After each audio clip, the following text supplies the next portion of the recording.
Oke, judul sudah ada. Kita sudah tahu jenisnya, jenis yang akan kita tulis.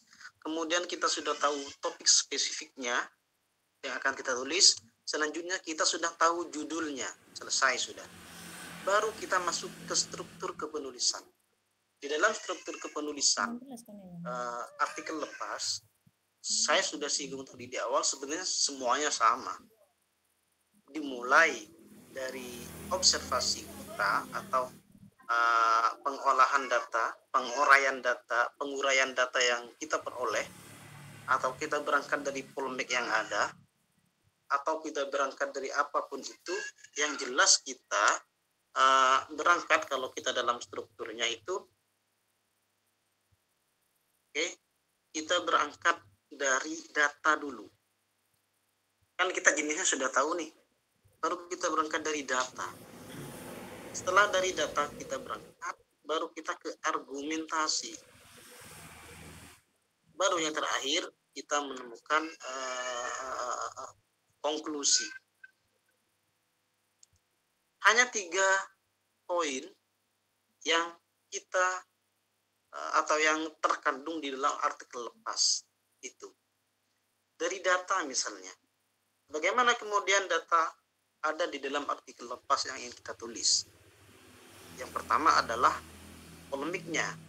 Misalnya kalau polemiknya adalah polemik tentang child free, maka kita menulis tentang child free berangkat dari kasus yang sangat umum. Misalnya apa fungsi pernikahan, kemudian apa problem pernikahan, kemudian apa tantangan pernikahan, dan persoalan kekinian tentang pernikahan, baru masuk ke child free. Kalau sudah seperti itu kita tulis di paragraf awal, misalkan ini paragraf awal ya, jadi misalkan artikel kita menulis paragraf awal tentang apa itu pernikahan, kemudian yang kedua kita masuk tentang problematika, baru masuk ke child free. Ini adalah struktur data. Setelah itu selesai kita uraikan, baru kita masuk ke argumentasi yang ingin kita ajukan. Argumentasi itu mencakup 2, baik itu kita mau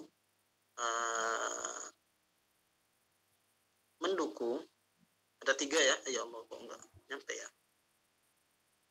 Argumentasi itu ada 3, mendukung, menyanggah, dan menambahkan. Mendukung, menambah, atau menambahkan. Itu ada di sini nih, di paragraf ini. Ini argumentasi kita semua. Berdasarkan data yang ada di bagian atas tadi.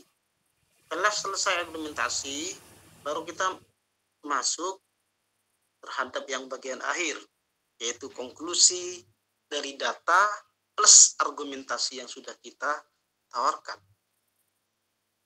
Misalkan tadi kita mau menulis tentang apa ya, bentar saya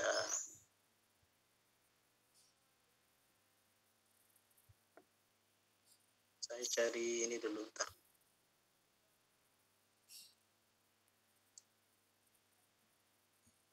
Oke.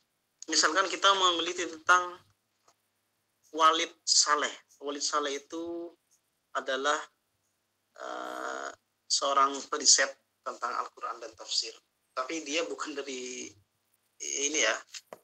Nah, kemudian misalkan kita mau menulis tentang dia, itu masuk ke tema ke yang tokoh. Oke. Maka kita berangkat dari apa faktanya. Di bagian ini adalah fakta. Kemudian di bagian ini adalah dukungan kita terhadap Walid Saleh, atau interupsi kita atau sanggahan kita terhadap Walid Saleh, atau tambahan kita terhadap pemikiran dia gitu. Kemudian yang terakhir adalah kesimpulan kita. Selesai. Saya pikir tidak ada yang sulit dari artikel lepas tentang tafsir itu loh, atau artikel lepas yang berbasis tafsir. Mengapa demikian? Karena di dalam tafsir itu kita berada di dalam belantara yang sangat luas dalam kaitannya tentang Al-Quran, yang bahkan kita bisa komparasikan dengan sesuatu yang di luar Al-Quran. Misalkan kita mau menulis tentang metodologi. Kalau sudah bicara metodologi, saya pikir kita tidak hanya ada di dalam Al-Quran, tapi juga ada di dalam kitab-kitab suci secara umum, baik itu dari perjanjian lama, perjanjian baru, dan lain sebagainya. Teman-teman, mungkin itu ya.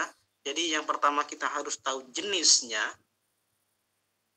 dari 5 tipologi yang tadi saya uraikan.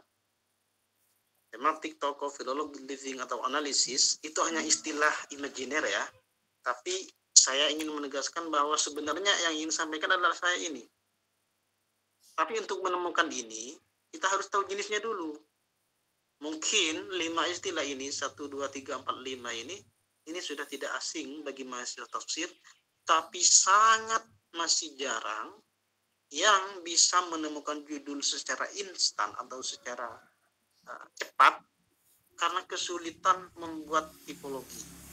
Jadi jenisnya sudah ditentukan, baru topik spesifiknya, ini topik spesifik, ini adalah poinnya. Kemudian kita membuat judul, kemudian kita masuk terhadap struktur kepenulisan.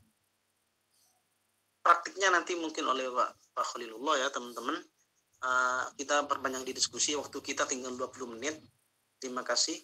Kurang lebihnya mohon maaf. Wassalamualaikum warahmatullahi wabarakatuh.